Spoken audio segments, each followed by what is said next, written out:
வணக்கம் நண்பர்களே.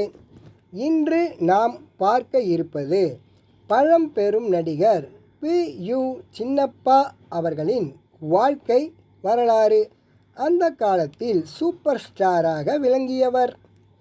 அந்த காலத்தில் மேடை நாடகங்களில் தங்கள் குரல் இனிமையால் கொடி கட்டியவர்கள் 2 பேர். அவர்கள் எல்.ஜி. கிட்டப்பா மற்றும் ஒருவர் பி.யு. சின்னப்பா. இருவருமே அடேயப்பா. அப்போது இருந்தவை 2 வகை பள்ளிகள். ஒன்று ஏட்டு கல்வி, மற்றது ஆக்ட் கல்வி. முன்னதற்கு பள்ளிக்கூடங்கள். 2வது வகைக்கு நாடக கம்பெனிகள். இரண்டிலுமே வாத்தியார்கள் உண்டு. வசனம் சொல்லிக் கொடுத்து, நடிப்பு சொல்லிக் கொடுத்து, இத்தனைக்கும் மேலாக குருகுல வாசம் போல அவர்களுக்கு 3 வேளை உணவும் கொடுத்து கூடவே ஒழுக்கத்தையும் பயிற்று வைத்தவர்கள் இந்த நாடக கம்பெனி வாத்தியார்கள். பள்ளிக்கூடத்திலும் பாடத்தை மனப்பாடம் செய்து ஒப்பிக்க வேண்டும் அல்லது விடைத்தாளில் எழுதி காட்ட வேண்டும். ஆனால் அப்படி மனப்பாட கல்வி மீது வெறுப்பு கொண்டு நாடக கம்பெனிக்கு ஓடி வந்து சேர்ந்த பிள்ளைகள் ஒரு நாடகத்தின் முழு வசனத்தையும் மனப்பாடம் செய்து சக்கை போடு போட்டார்கள். எப்படி? முன்னதில் அவர்களுக்கு ஆர்வமில்லை. பின்னதில் ஆர்வம், ஆசை, ஈடுபாடு, போட்டி எல்லாம் இருந்தது. வாழ்ந்தார்கள், வென்றார்கள். இப்படி நாடகங்கள் மக்களிடையே புகழ் பெற்று நாடக கதாநாயக நடிகர்களும் பிரபலம் பெற்று திகழ்ந்தார்கள். சினிமாவில் க்ளோஸ்அப் காட்சிகள் உண்டு. அதனால் நடிகன் அழகாக இருந்தாக வேண்டும். ஆனால் நாடகத்தில் மேக்கப் போட்ட எல்லோர் முகமும் தூர இருந்து பார்க்கும் ரசிகர்களுக்கு ஒரே மாதிரி தான் தெரியும். அப்புறம் கதாநாயக நடிகனுக்கு இருக்க வேண்டிய ஸ்பெஷல் தகுதி பாட்டுதான். கணீர் என்ற குரல் வளம்தான். அதை பாடுவதில் இருக்கும் வல்லமைதான். அன்றைய மேடை நடிகர்களுக்கு வசனம் பேசுவதற்கு வாய்ப்புகள் குறைவு. ஒரு பாட்டுக்கும் இன்னொரு பாட்டுக்கும் இடையே ஏதோ 2 வசனங்கள் வரும். அதுவும் கூட முதல் பாட்டையும் அடுத்த பாட்டையும் பிரித்து காட்டுவதற்காக அமைக்கப்பட்ட வசனம்தான். எங்கே போனீர்கள் என்று கதாநாயகி கேட்பாள். எங்கே போனேன் என்பதை கதாநாயகன் பாட்டாக பாடி கூறுவான். அங்கே என்ன நடந்தது என்று அவள் கேட்க, அங்கே என்ன நடந்தது என்பதனையும் அவன் பாட்டாகவே பாடுவான். பிறகு நேற்று நீ ஏன் வரவில்லை என்று கதாநாயகன் கேட்க, இப்போது கதாநாயகன் பாட்டு முறை ஆரம்பித்து விடுவாள். தன் கான மழையை பாட்டாகவே அவளும் பதில் சொல்வாள். அந்த வகையில் அன்றைய நாடக ரசிகர்கள் எல்லோரும் ரசிகர்களாகவே இருந்தார்கள். இந்த காலகட்டத்தில் உச்ச வேளையில் வந்து உதிர்ந்தது சினிமா கலை. ஊமை படம் என்று மக்கள் மொழியால் குறிப்பிட்ட மௌன படங்கள் தோன்றி அதே வேகத்தில் டாக்கி எனப்படும் பேசும் படங்களும் வந்துவிட்டன. வெளிநாட்டு மௌன படங்களும் பேசும் படங்களும் போய் உள்நாட்டிலேயே நாம் சினிமா தயாரிக்கவும் தொடங்கினோம். நாடகங்கள் மூலம் அன்றைய மக்களிடம் பேரும் புகழும் பெற்றிருந்த நடிகர்களையே திரைப்படங்களுக்கு பயன்படுத்தல் ஆனோம். வந்தார் சின்னப்பா. ஒரு சினிமா நடிகருக்கு உரிய எல்லா தகுதிகளோடும் ஒரு முழுமையான தமிழ் நடிகர் தமிழ் சினிமாவிற்கு கிடைத்தார் என்றால் அது சின்னப்பாதான். பிறந்த ஊர் புதுக்கோட்டை. அவர் தந்தையின் பெயர் உலகநாதன். புதுக்கோட்டை உலகநாதன் சின்னப்பா என்பதே பி.யு. சின்னப்பா என சுருக்கப்பட்டது. அந்த காலத்தில் பிறந்த ஊரின் பெயரை முதல் இனிஷியலாகவும் தந்தையின் பெயரை இரண்டாவது இனிஷியலாகவும் போட்டுக்கொள்வதுதான் மரபு. பியு சின்னப்பா முழுமையான நடிகர் என்றால் எந்த வகையில்? அதாவது கணீர் என்ற குரலில் பாடும் வல்லமை, வசன உச்சரிப்பில் கம்பீரம், சண்டை பயிற்சியில் நல்ல தேர்ச்சி, நடிப்பு திறனில் ஒரு அனாயாசமான நடிப்பு, இப்படி எல்லாவித தகுதிகளும் பெற்ற ஒரு நடிகராக நமக்கு கிடைத்த முதல் நடிகரும் பியு சின்னப்பா அவர்கள்தான். உலகநாத பிள்ளை மீனாட்சி அம்மாளின் மூத்த மகனாக பிறந்தார் சின்னப்பா. ஆண்டு 1916. பெற்றோர் அவருக்கு இட்ட பெயர் சின்னச்சாமி. உடன் பிறந்த சகோதரிகள் இருவர். சின்னப்பா பிறந்த தேதி 5/5/1916 வெள்ளிக்கிழமை. சின்னப்பாவிற்கு எப்படி நாடக வாசனை வந்தது? அவரது தந்தை உலகநாதனும் நாடக நடிகர். மரபணு வழி வந்த திறமைதான் குலவித்தை கல்லாமல் பாகம் படும் அன்றோ.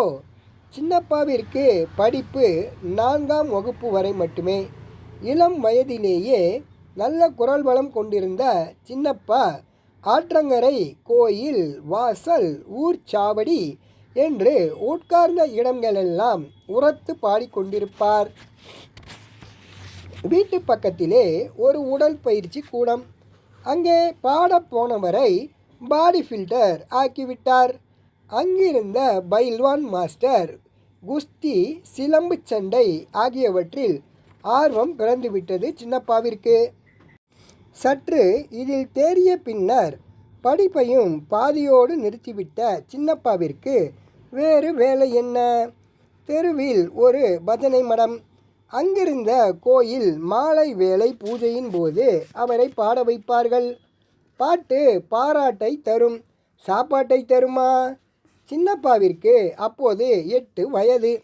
அவனையும் நாடக கம்பெனியில் சேர்த்துவிட்டால் மாதம் 5 ரூபாய் அவனுக்கு சம்பளம் கிடைக்கும். அது அந்த காலத்துக்கு பெரிய தொகை. ஒரு மாதத்திற்கான மொத்த மளிகை சாமான் 7 ரூபாய் தான் ஆகும். சின்னப்பாவின் பாடும் திறனே அவருக்கு நாடக கம்பெனியில் வேலையை பெற்றுத்தந்தது. சங்கரதாஸ் சுவாமிகள் எழுதி அளித்த நாடகங்களை தத்துவ மீனச்சுலோச்சனி, மீனலோசனி, வித்வபாலசபா என்றொரு நாடக கம்பெனி. கம்பெனியின் பெயரே ஒரு பாட்டின் பல்லவி அளவிற்கு இருக்கிறதா? நாடகமும் அப்படித்தான், ஒரே பாட்டு மயம்தான். கம்பெனி உரிமையாளர் பழனியா பிள்ளை என்பவர். சின்னப்பா அந்த கம்பெனியில் பாலகனாக சேர்ந்தபோது அங்கே டி.கே. சண்முகம் சகோதரர்கள் அந்த கம்பெனியில் நடிகர்களாக இருந்தார்கள். அவர்களும் சின்னப்பா வயதை ஒத்தவர்கள்தான், ஆனாலும் கொஞ்சம் சீனியர்கள். கம்பெனியில் அந்த சகோதரர்கள் மூவருக்கும் தான் முக்கிய வாய்ப்பு. சின்னப்பாவுக்கு ஓரிரு காட்சியில் உடன் பாடுபவராகவே உபயோகப்படுத்தப்பட்டார்.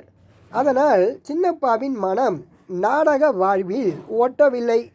6 மாதம் அங்கிருந்து சொல்லாமல் கொள்ளாமல் வீடு திரும்பி விட்டார்.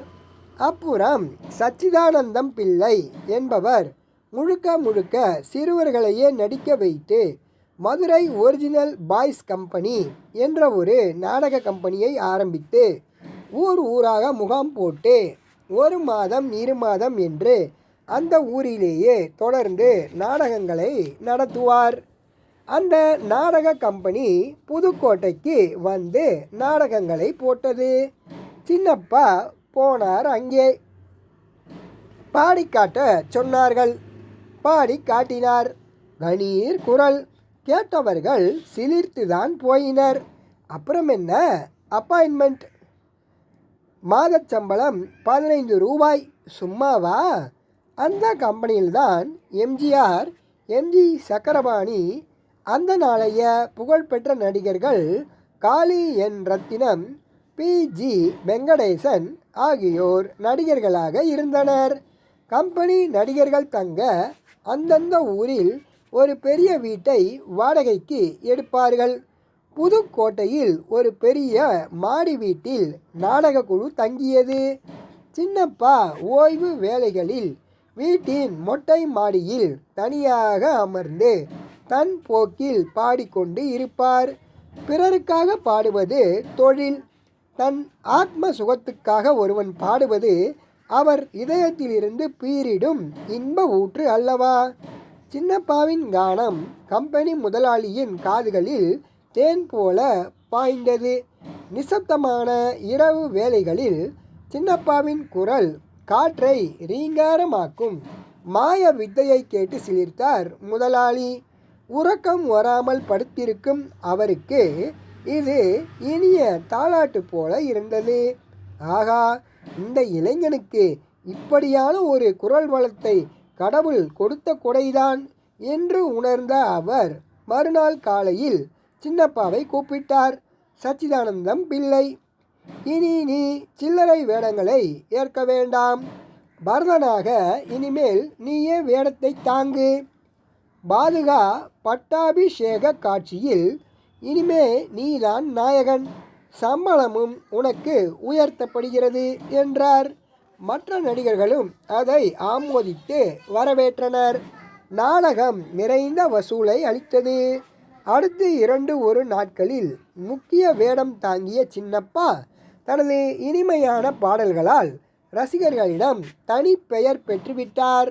பின்னர் கதாநாயகனாகவும் உயர்ந்தார். சந்திரகாந்தா, ராஜேந்திரன் போன்ற நாடகங்கள் சின்னப்பாவின் புகழை மேலும் உயர்த்தின. ஆனால் எல்லா பாலக நடிகர்களுக்கும் ஒரு இக்கட்டு வரும். அந்த கட்டு தொண்டைக்கட்டு. இதை நாடகத்துறையினரின் மகரக்கட்டு என்பார்கள். பொதுவாக இது சிறுவர்களுக்கு 12 வயது முதல் 14 வயதிற்குள் வரும். குரலில் கரகரப்பு அடையும். பெண்கள் உடல் ரீதியாக பூ எய்வது போல ஆண்மகன் பருவ வயதை அடைந்து விட்டதை குறிக்கும் இந்த மகரக்கட்டு. அதுவரை ஒரு சிறுவனின் குரல் ஒரு சிறுமியின் குரல் போல மென்மையானதாக இருக்கும். மகரக்கட்டு வந்துவிட்டால் அதன் பிறகு அவனுக்கு ஆண் குரல் வந்துவிடும். நாடகத்துறையில் இதை தொண்டை உடைந்து விட்டது என்பார்களாம். இந்த நிலை ஒரு சிறுவனுக்கு ஏற்பட்டு விட்டால் பிறகு அவனால் குரலை உயர்த்தி பாட முடியாது சில காலத்திற்கு. நாடக குழுவில் நன்றாக பாடி பெயர் எடுத்து அவன் முன்னணி நாடக நடிகனாக இருக்கும் வரை அவனுக்கு கம்பெனிகளில் மதிப்பும் மரியாதையும் அதிகமாக இருக்கும். அவனுக்கு வரும் சாப்பாடு சற்று உயர் ரகமாகத்தான் இருக்கும். அவனுக்கு சோப்பு, சீப்பு, கண்ணாடி, எண்ணெய், ஸ்நானம், புதுவகை துணிமணி என்று எல்லாமும் ஸ்பெஷல் தான். சாப்பாட்டில் நெய்யும் உண்டு. ஆனால் மகரக்கட்டு ஏற்பட்டு தொண்டை உடைந்து விட்டால் அவனது மதிப்பும் மரியாதையும் போய்விடும். மற்ற சாதாரண கீழ்நிலை நாடக நடிகர்களோடு அவனும் சேர்க்கப்படுவான். அப்புறம் சாதாரண சாப்பாடு, சாதாரண மரியாதை. மொத்தத்தில் அவன் ஒரு சாதாரண மனிதனாக 10ஓடு 11ஆக சேர்க்கப்பட்டு விடுவான். அதாவது ஓரங்கட்டி வைத்து விடுவார்கள். நேற்று வரை ராஜ உபச்சாரம் செய்யப்பட்டு பெருமை எனும் பல்லக்கில் பவனி வந்த பையனுக்கு இன்றைக்கு சீண்டுவார்கள் இல்லை. சீண்டுவார் அற்ற சூழ்நிலை என்றால் அந்த இளம் உள்ளத்தால் தாங்கத்தான் முடியுமா? வாழ்க்கையின் இன்ப துன்பங்களை கடந்து அறியாத இளம் வயது. சின்னப்பாவும் குரலில் மகரக்கட்டு ஏற்பட்டு ஓரம் கட்டப்பட்டார். அந்த அவமானத்தை அவரால் தாங்கிக் கொள்ள முடியவில்லை. கம்பெனியிலிருந்து அவர் விலகிவிட்டார். வாலிப நடிகரானார். கம்பெனியிலிருந்து வெளியேறிய சின்னப்பா குரலை சரி செய்து கொள்ள தினமும் பாடி பாடி சாதகம் செய்யலானார். அத்தோடு பெரிய நடிகர்களின் சிறப்பம்சமாக எதிர்பார்க்கப்பட்ட குஸ்தி சண்டை, சிலம்ப சண்டை போன்றவற்றையும் கற்று தேறினார். இப்போது அவர் வாலிபன், கட்டுடலை பெற்ற இளம் காளை.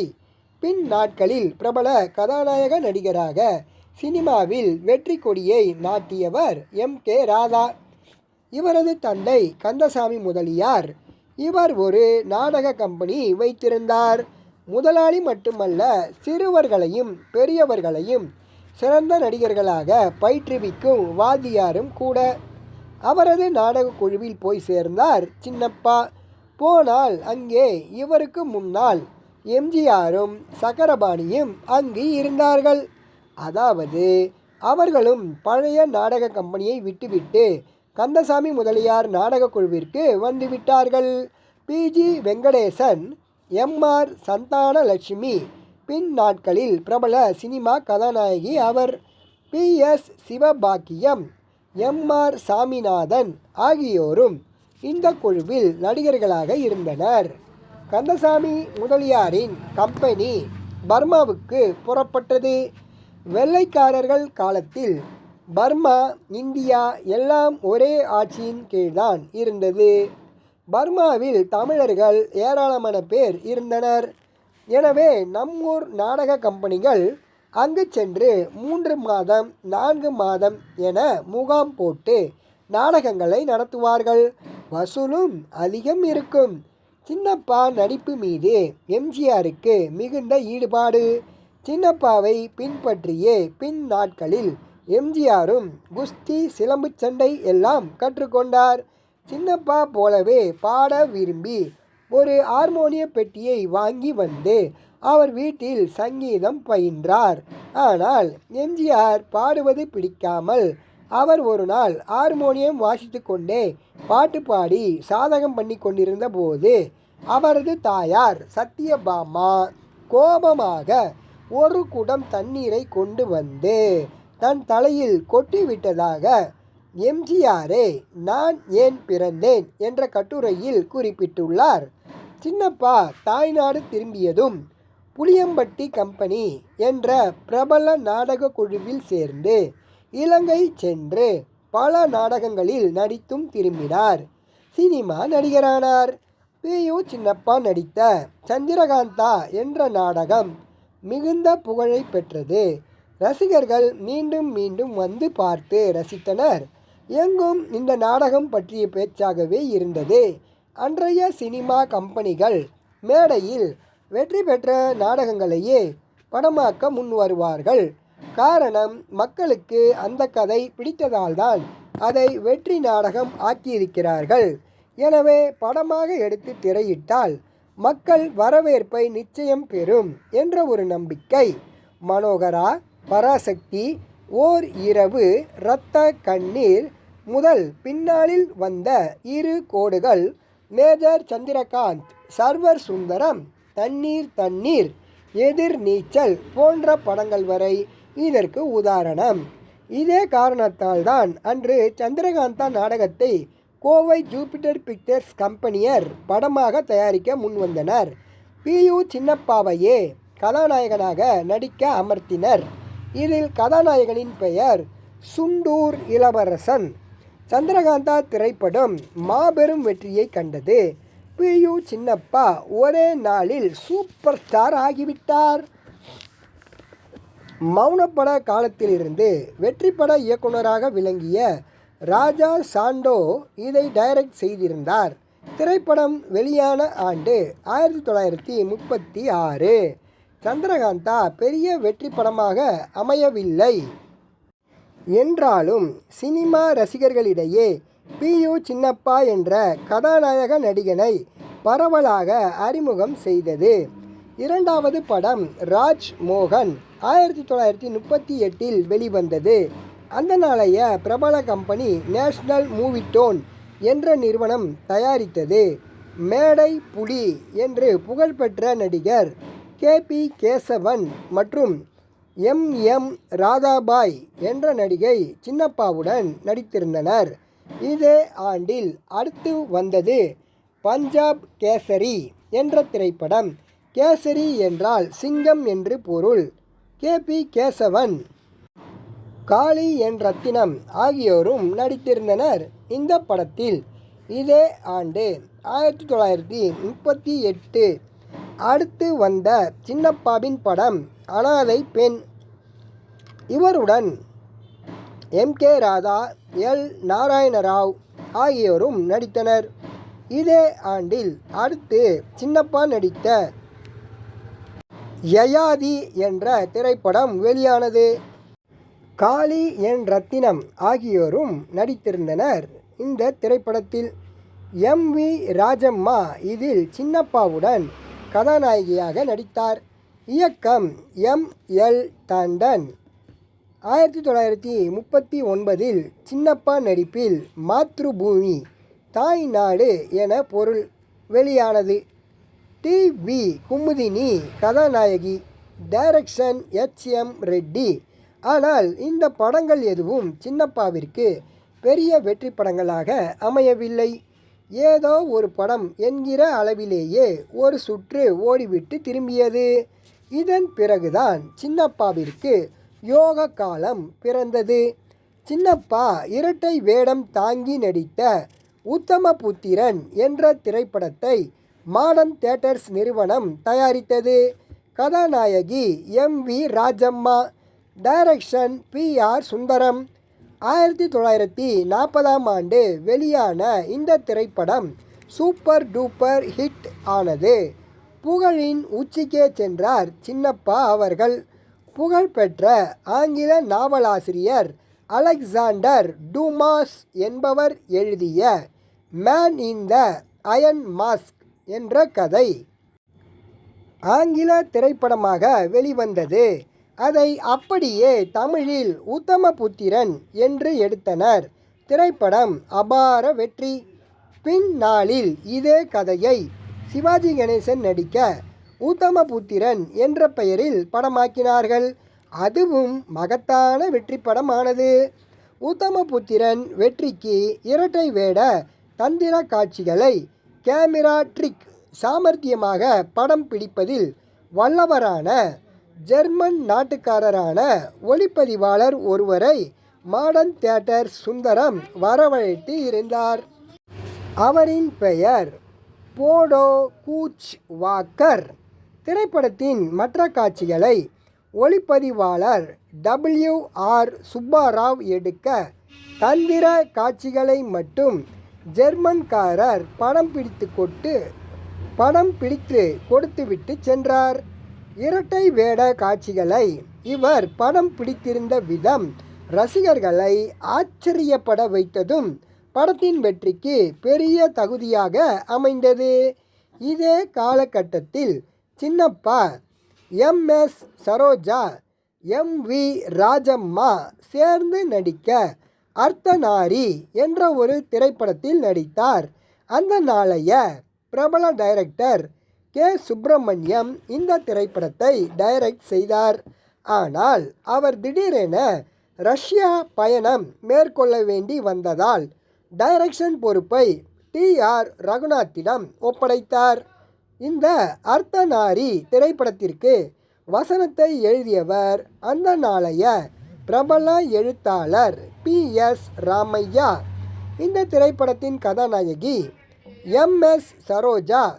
பிறகு டைரக்டர் டி.ஆர். ரகுநாத்தை திருமணம் செய்து கொண்டார்.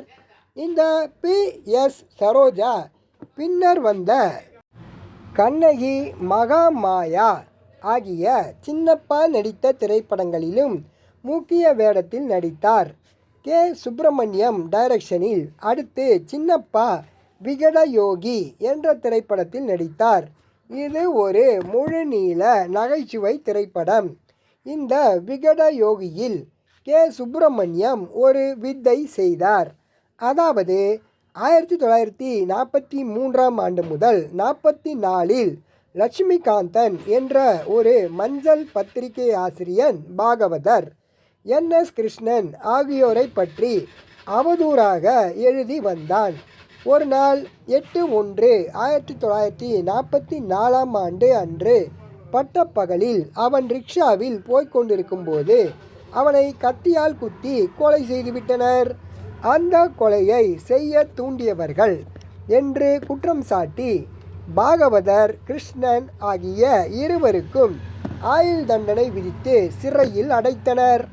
லட்சுமிகாந்தன் கொலை நிகழ்வதற்கு சில நாட்கள் முன்பு சுப்பிரமணியம் பாகவதரை வைத்து ராஜயோகி என்ற திரைப்படத்தை எடுப்பதற்கு பெரிய அளவில் ஏற்பாடுகளை செய்து பாகவதரின் பாடலை ஒளிப்பதிவு செய்து வைத்திருந்தார். பாகவதர் சிறைக்கு சென்றதால் அந்த படத்தை எடுக்க முடியாமல் போய் அதனால் பெரும் நஷ்டமடைய நேர்ந்ததோடு ஒரு நல்ல பாடலை தமிழ் மக்கள் கேட்டு அனுபவிக்க முடியாமல் போய்விட்டதே என்றும் வருந்தி வந்தார்.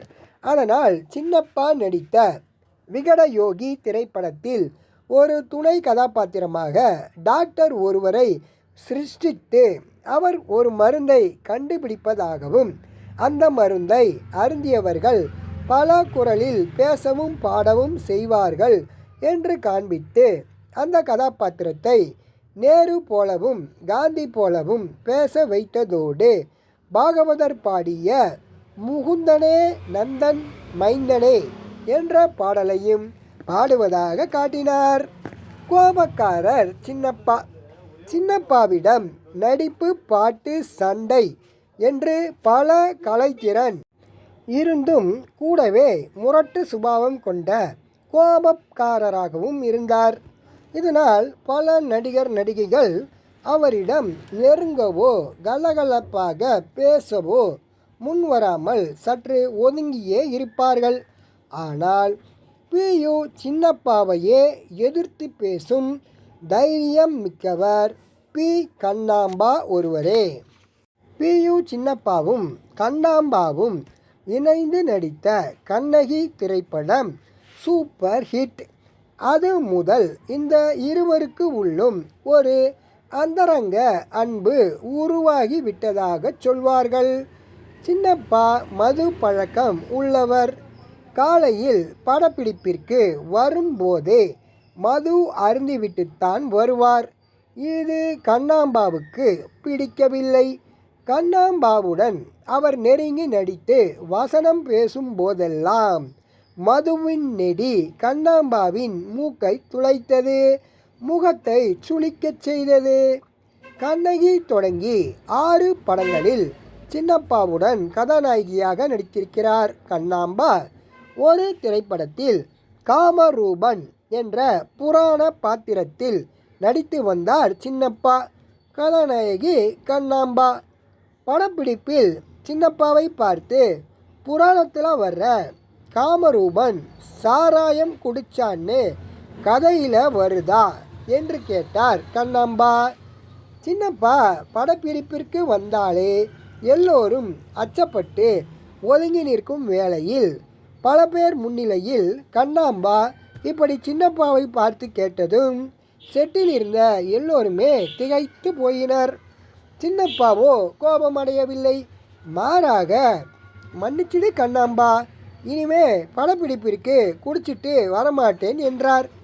எனக்கு என்னமோ நீங்கள் குடிக்கிறது பிடிக்கல, நான் அப்படி சொன்னதுக்காக மன்னிச்சுக்கங்க என்று கூறி வருத்தம் தெரிவித்தார் கண்ணாம்பா.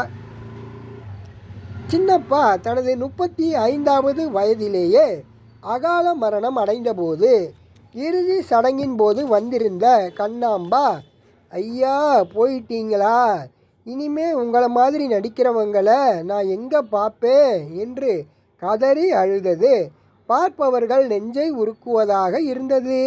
கண்ணாம்பாவின் சொந்த தயாரிப்பான தமிழ் ஹரிச்சந்திராவில் கதாநாயகனாக நடித்ததும் பியு சின்னப்பாதான். பியு சின்னப்பா நடித்து ஜூபிட்டர் தயாரித்த மகா மாயா திரைப்படம் கண்ணாம்பாவுக்கு முக்கியத்துவம் கொடுத்தது. அவரது கதாபாத்திரத்தை மையமாக வைத்து எழுதப்பட்ட கதைதான். சின்னப்பா நடிக்காததால் மனம் சோர்ந்த பாரதிதாசன் சேலம் மாடர்ன் தியேட்டர்ஸ் பட நிறுவனத்தில் பாரதிதாசன் 1000 தலை வாங்கிய அபூர்வ சிந்தாமணி திரைப்படம் முதல் அவருக்கு பழக்கம் இருந்தது. அந்த கம்பெனியின் வளையாபதி, பொன்முடி, சுபத்ரா போன்ற படங்களிலும் அவர் வசனங்களை எழுதினார். பியு சின்னப்பா நடிக்க சுலோச்சனா என்ற திரைப்படத்தை தயாரிக்க துவங்கியது மாடர்ன் தியேட்டர்ஸ். வசனம் பாரதிதாசன். ராமாயண கதை. சுலோச்சனா இந்திரஜித்தின் மனைவி. அப்போது சின்னப்பா புகழின் உச்சியில் இருந்தார். அவர் நடித்து வெளியாகி இருந்த கண்ணகி, மனோன்மணி, ஜெகதல பிரதாபன் திரைப்படங்கள் எல்லாம் சூப்பர் ஹிட்.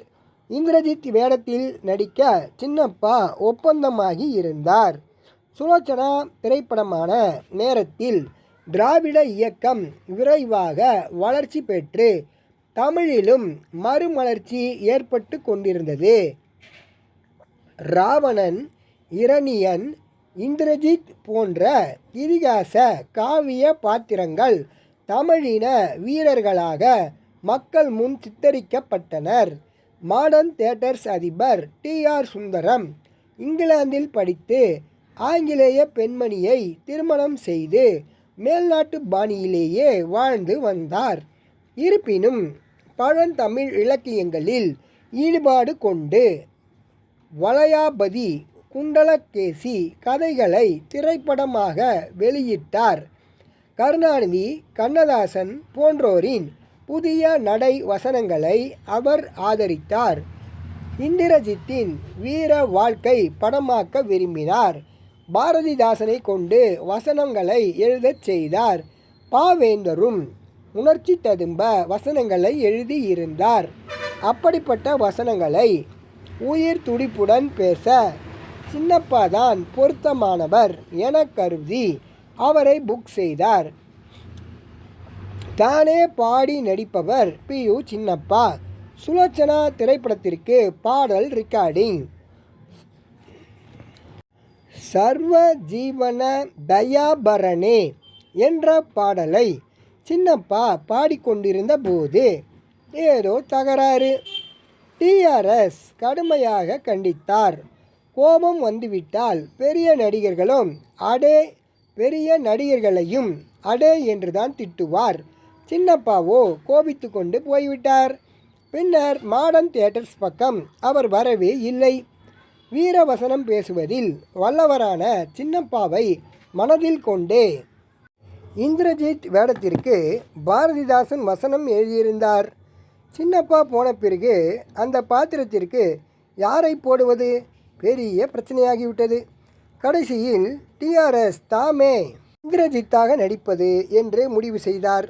இந்த முடிவு பாரதிதாசனுக்கு ஏமாற்றம் ஆகிவிட்டது. TRS கதாநாயகனாக நடித்தால் யார் பார்ப்பது? நேரே TRSயிடமே போனார். நீதான் ஹீரோ வேஷம் பண்ண போறியாம்லே என்று கேட்டார். ஆமாம் என்றார் அவர். TRSஐ நீ என்று ஒருமையில் கூப்பிட்டு பேசும் ஒரே ஆள் பாரதிதாசன்தான். தமிழை ஆங்கில பாணியில் பேசுவார் TRS. அதில் பாரதிதாசன் தமிழ் வசனங்களை அவர் எப்படி பேசுவார்? மனம் சோர்ந்த பாரதிதாசன் மற்றவர்களிடம் இந்திரஜித் மண்டோதரியின் வயிற்றிலிருந்து பிறந்து வெளியே வந்ததும் அழுதான். அவன் அழுத குரல் இடியோசை போல இருந்தது. அதை கேட்டவர்கள் எல்லாம் அஞ்சி ஓடினார்கள். அப்படி ஒரு குரல் இவன் TRS எப்படி என் வசனத்தை பேசி தொலைக்கப் போகிறானோ என்று கூறி மிகவும் வருந்தினார். அவர் நினைத்தது போலதான் நடக்கவும் செய்தது. இந்திரஜித் ராவணனிடம் பேசும்போது வெள்ளைக்கார பாணியிலேயே தா இந்த ஏ என்றுதான் திரைப்படத்தில் அழைத்தான். படமும் பெரிய தோல்வி கண்டது. P.U. சின்னப்பா நடித்திருந்தால் பாரதிதாசன் வசனத்திற்கும் சின்னப்பா நடிப்பிற்கும் படம் தங்க முகூர்த்தத்தில் வைரக்கல் பதித்தது போல இருந்திருக்கும். திரைப்படம் மிகப்பெரிய வெற்றியும் கண்டிருக்கும். ஜெகதல பிரதாபன் சின்னப்பாவிற்கு புகழ் ஈட்டி தந்த மற்றொரு திரைப்படம் ஜெகதல பிரதாபன். இந்த திரைப்படத்தில் இவர் பாடிய திரைப்பட பாடல்கள் எல்லாமே சூப்பர் ஹிட் தான். பாடிய பாடல்களுக்கு தானே பக்கவாத்தியக்காரர்களை அழைத்து வந்து இசையமைத்தும் பாடினார். இந்த படத்தில் இவர் 5 வேடங்களில் ஒரே ஃப்ரேமில் தோன்றுவது அந்த நாளில் அதிசயமாக பேசப்பட்டது. அந்த நாளில் ஒரு வழக்கம், அதாவது சினிமா என்றால் அதிசயத்தக்க சம்பவங்களை கொண்டதாக இருக்க வேண்டும். மாய மந்திர தந்திரங்கள் நிறைந்தது, வியப்பூட்டுவதுமாக இருக்க வேண்டும். இந்த வசதிக்கு ஏற்பவே ஜெகதல பிரதாபன் திரைப்படமும் அமைந்திருந்தது. தேவலோகத்தையும் பூலோகத்தையும் இணைத்து தேவர் மானிடர் கதைகளாக பல படங்கள் வெளிவந்தன. இதில் ஒரு கதைதான் ஜகதல பிரதாபன். ஒரு அரசன், அவனுக்கு 4 மகன்கள். அவர்களை ஒரு நாள் அழைத்து, உங்கள் விருப்பம் என்ன என்று கேட்கின்றான். மூவரும் உலக நடைமுறை வாழ்வை ஒட்டி தங்கள் விருப்பத்தை கூறுகிறார்கள். 4வதாக மகன் ஜகதல பிரதாபன் தனது விந்தையான விருப்பத்தை வெளியிடுகிறான். தேவ கன்னிகளில் ஒருத்தி வெண் சாமரம் வீசவும், மற்றும் ஒருத்தி பாதங்களை வருடவும், மற்றும் ஒருத்தி பழரசங்களை தரவும், இன்னும் ஒருத்தி ஊஞ்சலில் சல்லாபித்தும் இருக்க வேண்டும் என்றும் கேட்கின்றான். கோபம் கொண்ட அரசன் அவனை நாட்டை விட்டு துரத்தி விடுகிறான். ஜகதல பிரதாபனாக பி.யு. சின்னப்பா நடித்தார். தந்தையாக பி.பி. ரங்காச்சாரியும் தோழனாக என்.எஸ். கிருஷ்ணனும் நடித்திருந்தனர். தேவலோகத்து கன்னியாக அப்சரஸாக எம்.எஸ். சரோஜினி நடித்தார். ஜகதல பிரதாபன் காளி பக்தன். கானகத்துக்கு வந்த அவனை காளியே மூதாட்டியாகவும் வந்து ஆதரிக்கின்றாள். கதையில் அடுத்து நடந்தது என்ன? ஜகதல பிரதாபன் ஆடு மேய்த்து கொண்டு ஒரு அருவிக்கரையில் அமர்ந்திருக்கின்றான். அப்போது தேவக்கன்னிகள் வந்து நீராடுகிறார்கள். அவர்களில் சசிரேகா என்ற பெண்ணின் சேலையை தூக்கி கொண்டு ஜகதல பிரதாபன் ஓடுகின்றான். அவனை விரட்டி கொண்டு ஓடி வருகிறாள் சசிரேகா. ஓடாதே, நில், என்னை பார், என் அழகை பார் என்கிறாள் அவள். அவன் நின்று திரும்பி பார்க்கின்றான். அவனை அவள் கல்லாக மாற்றிவிட்டு தன் சேலையை எடுத்துக்கொண்டு போகின்றாள். காளி பக்தனான ஜகதல பிரதாபன் காளியின் கருணையால் மீண்டும் மனித உருவத்தை எடுக்கின்றான். மூதாட்டியின் யோசனைப்படி மறுநாள் சென்று அதே சசிரேகாவின் சேலையை எடுத்துக்கொண்டு திரும்பி பாராமல் குடிசைக்கு வந்து விடுகின்றான். காளி அவனை குழந்தையாக மாற்றி விடுகிறாள்.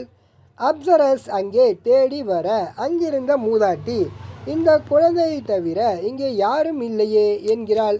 தேவதை புடவை இல்லாமல் தேவலோகம் போக முடியாது என்பதால் அங்கேயே தங்கிவிடுகிறாள். சசிரேகாவுடன் வந்த மற்ற 3 தேவக்கன்னிகளும் சசிரேகாவை விட்டுவிட்டு தேவலோகம் செல்ல முடியாமல் அங்கேயே தங்கிவிடுகின்றனர். அந்த காலத்தில் நடிகைகள் டி.ஏ. ஜெயலட்சுமி, எஸ். வரலட்சுமி, யு.ஆர். ஜீவரத்னம் ஆகியோர்தான் அந்த தேவ மாதர்களாக நடித்தனர். தந்தையிடம் ஜகதல பிரதாபன் தெரிவித்த விருப்பம் என்னவோ அதை வெற்றிகரமாக நிறைவேற்றி அந்த 4 கன்னிகைகளையே மணந்தும் கொள்கின்றான். ஜகதல பிரதாபனின் அறிவாற்றல், அஞ்சா நெஞ்சம், சமயோகித புத்தி ஆகியவற்றை ஆங்காங்கே எடுத்துக்காட்டும் விதமாக காட்சிகள் அமைக்கப்பட்டு ரசிகர்களை மகிழ்வித்தனர். செல்வமும் செல்வாக்கும் கிடைத்ததால் அவன் ஒரு நாட்டுக்கே மன்னன் ஆகிவிடுகிறான். இவனது சொந்த நாட்டில் மன்னனாக இருந்த இவனது தந்தை இப்போது நாடு இழந்து வறிய நிலைக்கு வந்துவிட்டார். அவர் மகன் ஜகதல பிரதாபனை சந்தித்து, உன் திறமையை அறியாமல் உன்னை நாட்டை விட்டே துரத்தினேன், என் முட்டாள்தனத்தை எண்ணி வருந்துகின்றேன் என்கிறார். அப்படி சொல்லாதீர்கள், நீங்கள் என்னை விரட்டவில்லை என்றால் இந்த நிலைக்கு நான் உயர்ந்திருக்க முடியாது. நடப்பவை எல்லாம் நன்மைக்கே என்றான் பிரதாபன். படமும் முடிந்தது. இதைத் தொடர்ந்து தயாளன், தர்மவீரன், பிருத்திவிராஜன், மனோன்மணி ஆகிய திரைப்படங்களில் பி.யு. சின்னப்பா நடித்தார். 1942ஆம் ஆண்டில் மனோன்மணி வெளியாகி சின்னப்பாவின் நடிப்பை எல்லோரும் புகழும் வண்ணம் செய்தது. இந்த திரைப்படத்தில் இளமை ததும்பும் டி.ஆர். ராஜகுமாரி சின்னப்பாவுடன் நடித்தார். இளம் ரசிகர்கள் எல்லாம் ராஜகுமாரியை தங்கள் கனவு கன்னியாகவே கொண்டாடினர். இந்த திரைப்படத்தில் இளமை ததும்பும் டி.ஆர். மகாலிங்கம் 2வது கதாநாயகனாக நடித்தார் ஏ. சகுந்தலாவுடன். இந்த ஏ. சகுந்தலாவை பின்னர் பி.யு. சின்னப்பா திருமணம் செய்து கொண்டார். திரைப்படத்தில் நகைச்சுவை காட்சிகளை அக்காலத்திய நாடக காமெடி நடிகர் எஸ்.எஸ். கொக்கோ என்பவரும் அத்துடன் என்.எஸ். கிருஷ்ணன், டி.ஏ. மதுரம் ஆகியோரும் நடித்து ரசிகர்களை மகிழ்வித்தனர். மனோன்மணி சுந்தரம்பிள்ளை என்பவர் எழுதிய நாடகம். தமிழில் வெளிவந்த முதல் நாடக நூல் இது.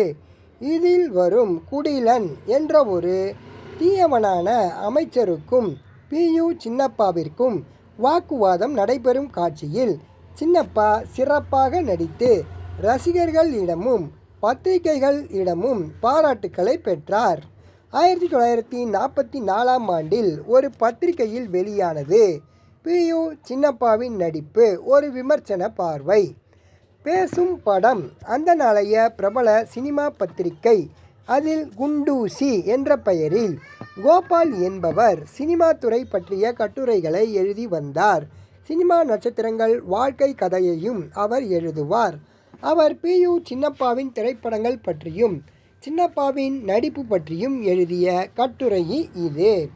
பி.யு. சின்னப்பா சுமார் 12 வருடங்களுக்கு முன் நடந்த சம்பவம் தான் குண்டூசி. சிறு வயதில் கிராமபோன் பிளேட்டுகளை இசைத்தட்டுகளை அப்பட்டமாக காப்பியடித்து பாடுவது வழக்கம். நண்பர்கள் என்னை பொழுதுபோக்காக கத்தச் சொல்லும் வழக்கம்.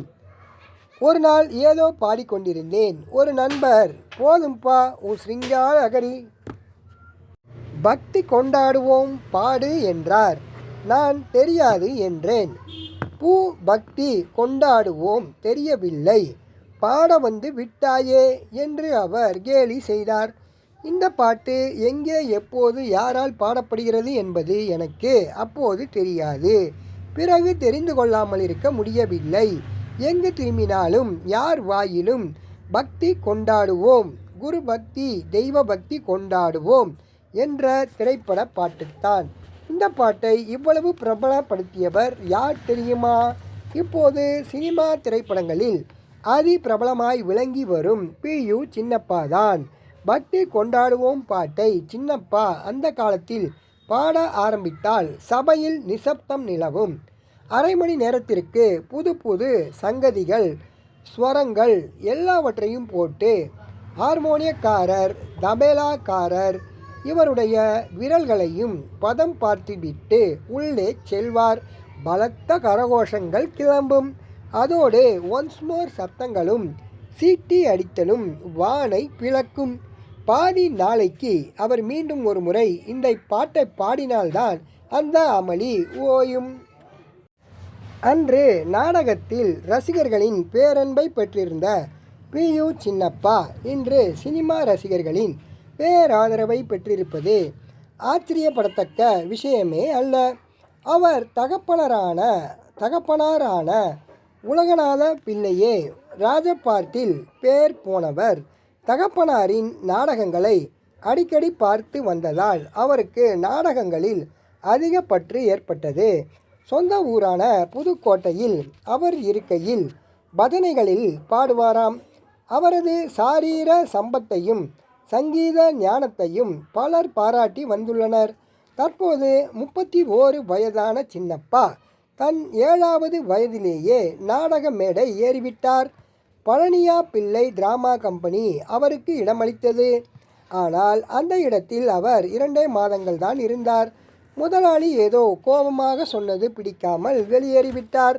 அந்த சமயத்தில் மதுரை ஒரிஜினல் பாய்ஸ் கம்பெனி புதுக்கோட்டையில் நாடகம் ஆடி வந்தது. நாராயணன் செட்டியார் முயற்சியின் விளைவாக கச்சேரி செய்தார். நாடகங்களிலும் சினிமாவிலும் புகழ்பெற்ற சின்னப்பாவிற்கு ரசிகர்களை நேரடியாக கண்டு மேடையில் அமர்ந்து ரசிகர் கூட்டத்தின் நடுவே பாட்டு கச்சேரி செய்ய வேண்டுமென்று ஆசை. முறையாக கர்நாடக சங்கீதம் கற்றுக்கொள்ள விரும்பி திருவையாறு சுந்தரேச நாயனக்காரரிடம், காரைக்கால் வேதாச்சல பாகவதரிடமும் சில காலம் சங்கீதத்தை கற்றுக்கொண்டார். சில ஊர்களில் மேடை கச்சேரிகளும் செய்தார். பின்னால் படப்பிடிப்பில் கலந்து கொள்ளவே நேரம் அவருக்கு சரியாக இருக்கிறது என்று கூறி கச்சேரிகள் செய்வதை அவர் விட்டுவிட்டார். சின்னப்பா பாகவதர் போட்டி. எம்.ஜி.ஆர். சிவாஜிக்கு பிறகு கமல், ரஜினி ரசிகர்களிடையே போட்டி நிலவியது போல அந்த காலத்தில் சின்னப்பா ரசிகர்கள் பாகவதர் ரசிகர்கள் இடையே போட்டி நிலவியது. இப்படியான சூழ்நிலையில் காரைக்குடியில் ஒரு முறை ஏக பரபரப்பு. காரணம், காரைக்குடி சண்முக விலாஸ் தியேட்டரில் பவளக்கொடி நாடகத்தில் பி.யு. சின்னப்பாவும் எம்.கே. தியாகராஜ பாகவதரும் ஒன்றாக மேடை ஏறி நடிக்கப் போகிறார்கள் என்ற அறிவிப்பு. பின்னர் பரபரப்புக்கு கேட்கவா வேண்டும், இருவரும் மேடை ஏறும் நாளும் வந்துவிட்டது. கட்டுக்கடங்காத கூட்டம். பாகவதர் அர்ஜுனன் மேடம் தாங்கி ஒரு பாடலை பாடிக்கொண்டு மேடையிலே தோன்றினார். பாட்டு முடியும் வரை மக்கள் கைத்தட்டி கொண்டே இருந்தனர். அப்படி ஒரு வரவேற்பு.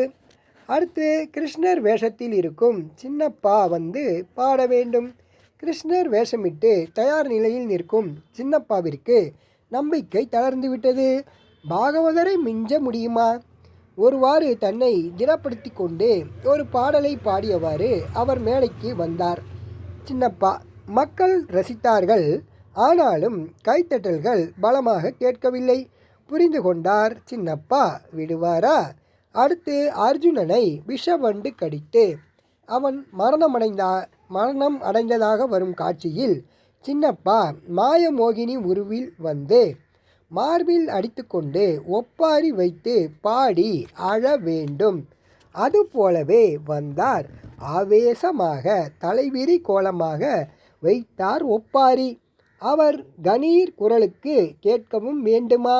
அழுதார், புரண்டார், அமர்க்களப்படுத்திவிட்டார் சின்னப்பா. ரசிகர்களின் கரகோஷம் விண்ணை பிளந்தது. பாகவதரே இதை சற்றும் எதிர்பார்க்கவில்லை. காட்சி முடிந்ததும் உள்ளே வந்த பாகவதர், அசத்தி விட்டீர்கள், இதை முன்கூட்டியே தயார் செய்து வைத்திருந்தீர்களா என்று கேட்டார் சின்னப்பாவிடம். இல்லை, எதையாவது செய்து ரசிகர்களை திருப்திப்படுத்த வேண்டுமே, அதற்காக சும்மா அடிச்சுவிட்டேன் என்றாராம் பி.யு. சின்னப்பா. பானுமதியின் கோபம். சின்னப்பா எப்படி கோபக்காரரோ அதே போல நடிகை பானுமதியும் கோபக்காரர். பி.யு. சின்னப்பா ரத்தினகுமார் என்ற திரைப்படத்தில் நடிக்கும்போது வழக்கம் போல குடித்துவிட்டு வந்திருக்கிறார். கூட நடித்த பானுமதிக்கு அவரது மதுவின் நெடி தாங்காமல் முகத்தை சுளித்தார். கோபித்து கொண்டு படப்பிடிப்பிலிருந்து சொல்லாமல் கொள்ளாமல் காரில் ஏறி வீட்டுக்கு போய்விட்டார். டைரக்டர்கள் கிருஷ்ணன் பஞ்சுவுக்கு பிறகுதான் விஷயம் தெரிந்தது. அவர்கள் அதை சின்னப்பாவிடம் சொல்ல, இனி பானுமதியுடன் நடிக்கும் நாட்களில் மட்டும் குடிக்காமல் வந்து நடிக்கிறேன் என்று கூறினாராம். பாகவதரை மதித்த சின்னப்பா, பாகவதர், சின்னப்பா இருவரும் போட்டி நடிகர்கள் என்றாலும் பாகவதர் மீது மதிப்பு வைத்திருந்தார் பி.யு. சின்னப்பா. ஜூபிட்டர் கம்பெனியர் சின்னப்பாவை வைத்து கண்ணகி திரைப்படத்தை பிரம்மாண்டமாக தயாரித்து வந்த நேரம் அது. நியூடவுன் ஸ்டூடியோவில் படப்பிடிப்பு நடந்தது. நடிப்பதற்காக பி.யு. சின்னப்பாவும் வந்திருந்தார். அதே ஸ்டூடியோவிற்கு வேறொரு படப்பிடிப்பிற்காக பாகவதரும் வந்திருந்தார். ஸ்டூடியோ வெளிப்புற மர நிழலில் நண்பர்களுடன் நாற்காலியில் அமர்ந்து பேசிக்கொண்டிருந்தார் பாகவதர். கண்ணகி திரைப்படத்தின் தயாரிப்பாளர் ஜூபிட்டர் சோமு காரில் வந்து இறங்கினார். சின்னப்பா மேக்கப் அறைக்குள் தனிமையில் உட்கார்ந்திருந்தார். ஏன் இங்கே தனியாக உட்கார்ந்திருக்கிறீங்க? காற்றாட வெளியே உட்காரலாமே என்றார் சோமசுந்தரம். வேண்டாம், அங்கே பாகவதர் கழுத்திலும் விரல்களிலும் வைரங்கள் ஒளி வீச சகாக்களோடு அமர்ந்திருக்கிறார். நான் ஏதோ கறிக்கட்டை மாதிரி இருக்கின்றேன், அதனால் இங்கேயே இருக்கிறேன் என்றாராம் சின்னப்பா. வெளியே வந்த சோமசுந்தரம் தனது பாகஸ்தரான எம்.கே. மொய்தீனை அழைத்து சென்னையில் அப்போது பிரபலமாக இருந்த கோவிந்தராஜுலு நாயுடுவின் நகைக்கடைக்கு சென்று பாகவதர் என்னென்ன வைர நகைகள் போட்டிருக்கிறாரோ அதே போல வாங்கி கொண்டு வாருங்கள் என்றாராம். அடுத்த 1 மணி நேரத்தில் வைர நகைகள் வந்து சேர்ந்தன. அவை பி.யு. சின்னப்பாவிற்கு அணிவிக்கப்பட்டன. என்ன இது புது காட்சி? எதிலாவது இவ்வளவு நகைகளை அணிந்து நடிக்கப் போகிறேனா என்று கேட்டார் சின்னப்பா. இல்லை, இவ்வளவும் வைரம், இவை அனைத்தையும் உங்களுக்கே சொந்தம் என்றனர் சோமுவும் மொய்தீனும். பி.யு. சின்னப்பாவை மேக்கப் அறையிலிருந்து வெளியே அழைத்து வந்து நாற்காலியை போட்டு அமர வைத்தனர். அதாவது பாகவதரின் பார்வைப்படும் தொலைவில். பின்னர் அவரோடு அமர்ந்து கலகலப்பாக பேசிக்கொண்டிருந்தனர். பி.யு. சின்னப்பா, வைர நகைகள் போட்டுக்கொள்ள எனக்கு ஆசை ஏற்பட்டால் நானே வாங்கி கொள்வேனே. வீணாக பாகவதர் மனதை நோக பண்ணிவிட்டதாக எனக்கு கெட்ட பெயர் வருமே என்றாராம் பி.யு. சின்னப்பா. ரத்னகுமார். பி.யு. சின்னப்பாவும் பி. பானுமதியும் சேர்ந்து நடித்த ஒரே திரைப்படம் 1949 வெளிவந்தது. இந்த திரைப்படத்தில் எம்.ஜி.ஆர். ஒரு சிறு வேடத்தில் நடித்திருக்கிறார். கிருஷ்ணன் பஞ்சு இரட்டையர்கள் இயக்கிய இந்த திரைப்படம் மாயாஜால கதைதான். ரத்னகுமாரின் கதை விவரம்: அரசனும் ஆண்டியாவான், ஆண்டியும் முடிசூடுவான் என்பது கதையின் அடிப்படை கருத்து. ரத்னபுரி என்ற நகரில் லட்சுமி தேவி கோயிலில் பாட்டு பாடிவிட்டு ரத்னகுமார் என்ற பிச்சைக்காரன் வெளியே வருகிறான். அன்று முழுவதும் அலைந்தும் பிச்சை ஒன்றும் அவனுக்கு கிடைக்கவில்லை. ஒரு பாழடைந்த சத்திரத்தில் வந்து படுத்து கொள்கிறான். இரவிலே பேய்களின் அட்டகாச கூச்சல். போடட்டுமா போடட்டுமா என்ற பயங்கர சத்தம். ரத்னகுமார் பயந்து ஓடி பக்கத்தில் இருந்த குடிசை ஒன்றில் போய் பதுங்கி கொள்கின்றான். அந்த குடிசையில் ஒரு பிச்சைக்காரி, அதாவது பானுமதி வாழ்ந்து வருகிறாள். அவளின் பெயர் மாலதி. மறுநாள் முதல் இருவரும் சேர்ந்து நகரில் ஆடிப்பாடி பிச்சை அடிக்கிறார்கள். நல்ல சம்பாத்தியம். இருவருக்குள்ளும் காதல் மலர்ந்து கல்யாணத்தில் முடிகிறது. ரத்னபுரி மன்னன் நரேந்திரனுக்கு ஒரே ஒரு மகன் இருந்தான். 2 வயதிலேயே அவன் காணாமல் போய்விட்டான். அதனால் மன்னன் தனது தங்கை மகள் திலகவதிக்கு இளவரசி பட்டம் சூட்டி வைக்கிறாள். அதை முன்னிட்டு ரத்னகுமாரும் மாலதியும் அரண்மனையில் வந்து ஆடி பாடுகிறார்கள். திலகவதியை அங்கு கண்டு அவள் மீது ஆசை கொள்கின்றான் ரத்னகுமார். அதை அறிந்து மாலதி அவனை இழுத்துச் செல்கிறாள். ரத்னகுமார் மீண்டும் திலகவதியை பார்க்க ஆசைப்பட்டு அரண்மனை சுவர் ஏறி குதிக்கும்போது சிப்பாய்களிடம் பிடிபடுகின்றான். சேனாதிபதிகளான பாலதேவன், எம்.ஜி.ஆர்., துர்ஜயன், கே.பி. கேசவன் ஆகியோரிடம் ஒப்படைக்கப்பட்டு அவர்கள் கட்டளையின்படி ரத்னகுமார் தாக்கப்பட்டு போடட்டுமா சத்திரத்தில் கொண்டு வந்து தள்ளப்படுகின்றான். கணவனை காணாது மாலதி லட்சுமி தேவியின் பாதங்களில் விழுந்து புலம்புகிறாள். பக்தைக்கு இறங்கிய தேவி சத்திரத்தில் தோன்றி அங்கு மோகினிகளால் காப்பாற்றப்பட்டு வந்த அஷ்ட ஐஸ்வர்யங்களையும் ரத்னகுமாருக்கு அளித்து அந்த ஐஸ்வர்யங்களை அதுநாள் வரை காத்து வந்த நாகப்பாம்பின் மாணிக்கத்தை ஒரு மோதிரமாக்கி அவன் விரலில் அணிந்து மறைகிறாள்.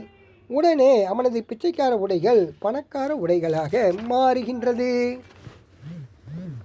ஆனால் அந்த மாய மோதிரம் உள்ளவரை அவனுக்கு ஒரு ஆபத்தும் வராது என்று சொல்லி மோதிரம் அவன் மனதில் ஆணவத்தை உண்டாக்கி விடுகின்றது. ரத்னகுமார் அரச தர்பாருக்கு செல்கின்றான். தன்னை கண்டு தலைவணங்காத மன்னனின் மணிமகுடத்தை தட்டி வீழ்த்துகின்றான். கோபம் கொண்ட மன்னன் ரத்னகுமாரை சிறையிட உத்தரவு போட ரத்னகுமார் உடனே மோதிரத்தை பார்க்க அந்த மாயா மோதிரத்தின் சக்தியால் கீழே கடந்த கிரீடத்தில் இருந்து ஒரு பாம்பு வெளியேற அது கண்ட மன்னன் தன் உயிரை காக்கவே ரத்னகுமார் அவ்வாறு செய்ததாக எண்ணி அவனை பாராட்டுகிறார். ஆனால் பாலதேவனும் துர்ஜயனும் மட்டும் சந்தேகிக்கிறார்கள். ரத்னகுமாருக்கும் திலகவதிக்கும் காதல் மலர்கிறது. கணவன் ரத்னகுமார் இப்போது பணக்காரனாக இருக்கிறான் என்று கேள்விப்பட்ட மாலதி அவனை தேடிக்கொண்டு வருகிறாள். ஆனால் அவனோ அவளை பிச்சைக்காரி என்று திட்டி துரத்தி விடுகிறான். ஒரு நாள் ரத்னகுமார் இளவரசியுடன் சரசமாடி அவளை தொட்டு தூக்கும்போது பாலதேவனும் துர்ஜயனும் அரசனை அழைத்து சென்று காட்ட அந்த சமயம் பார்த்து மாய மோதிரத்தின் சக்தியால் மேலே தொங்கிக் கொண்டிருந்த லாந்தர் விளக்கு அருந்து விழுகின்றது. இந்த முறை இளவரசியின் உயிரை காக்கவே ரத்னகுமார் இளவரசியை தொட்டு தூக்கியதாக எண்ணி அரசன் அவனை பாராட்டுகின்றான். சந்தேகம் அடைந்த பலவந்தனுக்கும் துர்ஜயனுக்கும் ரத்னகுமார் யார் என்பதை துப்பறிந்து பிச்சைக்காரி மாலதியை கேட்டு உண்மையை அறிந்து கொள்கின்றனர். ஒரு நாள் இளவரசி திலகவதியும் ரத்னகுமாரும் இரவில் அரண்மனை நந்தவனத்தில் தனித்திருக்கும் போது ஒரு பாம்பு சீறி வருகிறது. ரத்னகுமார் தன் கையால் அதை பிடித்து கொன்று எரிந்து விட்டு இரத்தக்கரை படிந்த கரத்தை நீர்வீழ்ச்சியால் கழுவ அவன் விரலில் அணிந்திருந்த மாயா மோதிரமும் கயன்று விழுந்து நீரில் அடித்துச் செல்லப்பட்டு விடுகிறது. உடனே அவன் உடைகள் பிச்சைக்கார உடைகளாக மாறுகிறது. திலகவதியும் ரத்னகுமாரும் திகைத்து நிற்கும்போது அங்கு மன்னனுடன் தோன்றுகிறார்கள் பலதேவனும் துர்ஜயனும். திலகவதியை மறந்து ரத்னகுமார் மாலதியுடன் சேர்கிறான். ரத்னகுமாராக சின்னப்பாவும் பிச்சைக்காரு மாலதியாகவும் பானுமதியாகவும் நடித்த திரைப்படம். NSK மதுரம் ஜோடியாக நடித்துள்ளார். இதிலே NS கிருஷ்ணன் நிறைய பாடல்களையும் பாடியுள்ளார். இந்த திரைப்படத்தில் P பானுமதியும் தன் சொந்த குரலில் சில பாடல்களை பாடியுள்ளார். மாத்ருபூமி PU சின்னப்பாவும் TV குமுதினியும் சேர்ந்து நடித்த திரைப்படம். ஒருமுறை சிவாஜி கணேசன் தொலைக்காட்சியில் நிகழ்த்திய மலரும் நினைவுகள் நிகழ்ச்சியில் இந்த மாத்ருபூமியை குறிப்பிட்டு பாராட்டி பேசியிருந்தார்.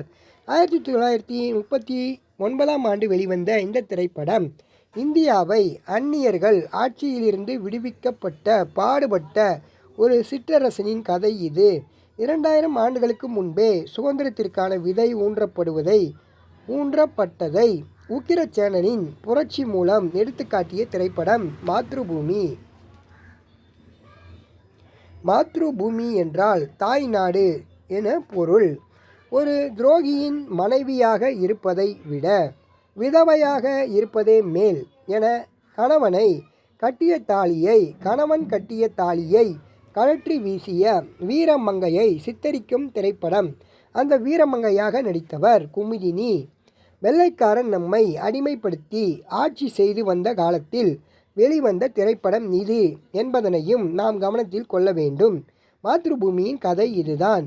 2000 வருடத்திற்கு முன்பு அலெக்சாண்டர் இந்தியா மீது படையெடுத்து வந்தபோது பல அரசர்களை வென்று பிறகு தனது தாய்நாடு திரும்பும்போது வழியிலேயே அவர் இறந்துவிட்டார். இவனது தளபதிகள் 4-5 பேர் ராஜ்யத்தை பங்கிட்டு கொண்டனர். இந்தியாவை மினாந்தன் என்பவன் கைப்பற்றி கொண்டான்.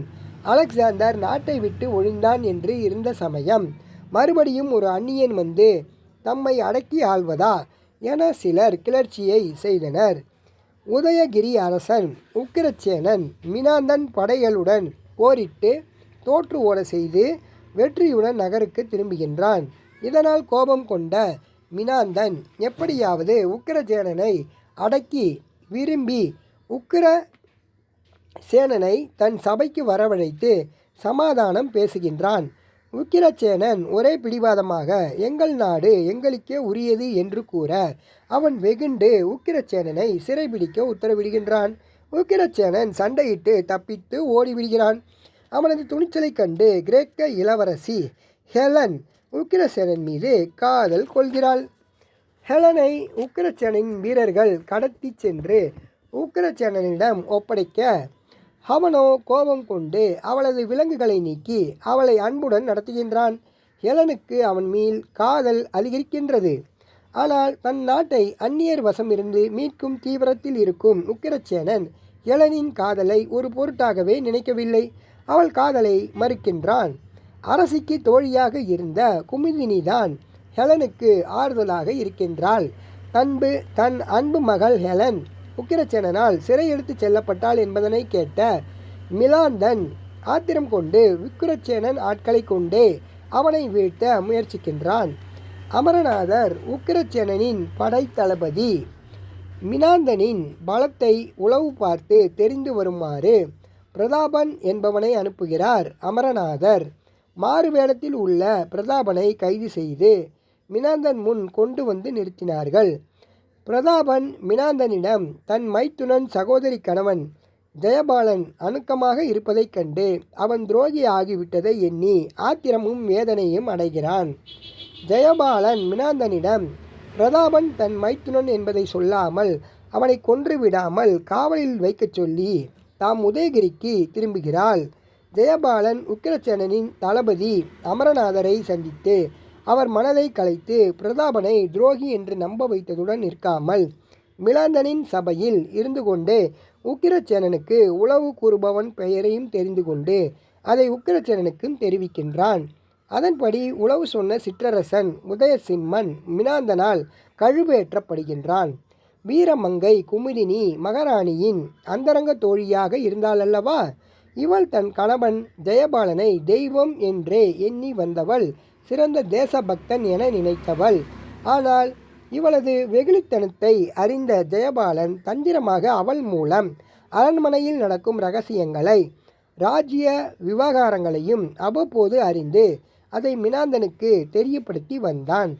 தன் மனைவியின் பெயரால் ஒரு கடிதம் எழுதி அதை ஹெலனிடம் சேர்த்து உக்கிரசேனனின் காவலில் இருந்து தப்பிச் செல்லும்படியாக தூண்டி தாமும் அவளுக்கு உதவி செய்து அவளை மினாந்தனிடம் அனுப்பி வைக்கிறாள். ஹெலன் தப்பிச் சென்று விட்டதை அறிந்து அவசர ஆலோசனை செய்கின்றனர். உதயகிரி கோட்டையை விட ராஜகிரி கோட்டை எவ்வித முற்றுகையையும்